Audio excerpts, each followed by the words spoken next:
Namaste. This is my last day in the desert, and I've been learning meditation today.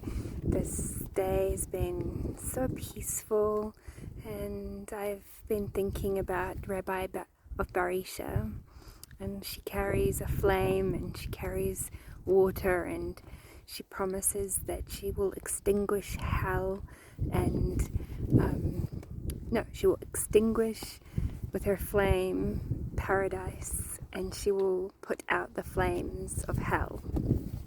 And so in doing this, it makes me think about, if there's no hell, if there's no paradise, then where are you? What is there? And I think there's only just being. So yeah, just be happy. Have a plan to be happy no matter what. It's my advice for the day. So I'm in the desert. I'm going to find a poem and read you one. Actually, this poem I recently retitled. It's called Gary. It's a random one that I chose. And Matt really liked this poem when I read it to him in Spain. It was your birthday today, and as I beat my feet into the hill, I remembered you this time last year. We sat under the umbrella on the sand drinking champagne. And you never went swimming, but I did, and I went deep. And the cold feeling on my skin, gently rocking in the waves. The years imagining and assuming myself with pleasure and love, and you always made it about me. And where did it go? Out there on the sea, now only a memory. Would you have reached me if I cried out? Or were you a stone that held its shape and gave variation of light, so that when I was close to you, I could blend in with you and be the heavy longing of those times that we went somewhere and you were silent about everything, and I talked about my dreams and wanted them to happen. And mostly I was thinking about what we never had, and you did all that and more and paid the price, your life. And in the end, all we had was ourselves, and all we need is love and a pianist and a forest on a rainy day. My heart will always remember these notes of you on your birthday.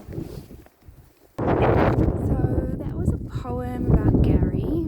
Gary was my husband for 17 years, and yes, I'm in the desert. I'm thinking how I can clean my poems, the energy, and I think they need sound. If sound is the cosmic force, if it's how we vibrate with the cosmic force, if it's how we cool in energy, then they need sound. So I'm going to keep reading more poems. Actually, here's a new one I've never even read before. It's still in an unedited version. So bring me the morning at its dawn, the fresh rose and your sorrow, so it can have no more tomorrow. Speak to me in poems that please me with your thought, and guide me with your sail and your boundless ocean, being my defense and my fort, and feed me from the garden of your land. Bring me the morning with a fresh rose and whispers in my ear. New poem. This one is I don't have a title yet. I'll see if I can find one.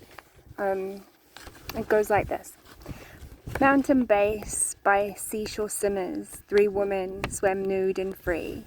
After a long hot day, turquoise blue swells of foam white against black rocks. Arms, butts and legs, splashing, floating, gliding. It's sticky salt and sandbank dents down to Dunedin from Blackhead Beach. The view out to the heads among the papier-mâché impressions on hills towards a city of literature and people who dream on stage, on their easel, their pen, with their blowtorches and their dead matter and dangles with orange cotton clouds blowing in the wind. Poetry and art, fun and laughing, and the drawing and the drinking and the roaring of laughter. Yeah, so cleaning the energy of the poems in the wind, and writing about chakras, and planning out how to channel the cleaning of other people's energy and use my intuition to guide me.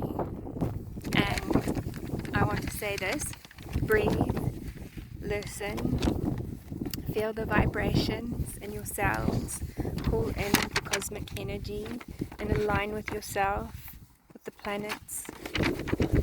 No need for any language, just a gaze. Find the center of your Nadi channel where it intersects with your Ida and your Pingola, the energy as it calls in the cosmic forces. There's no bondage, no conditions.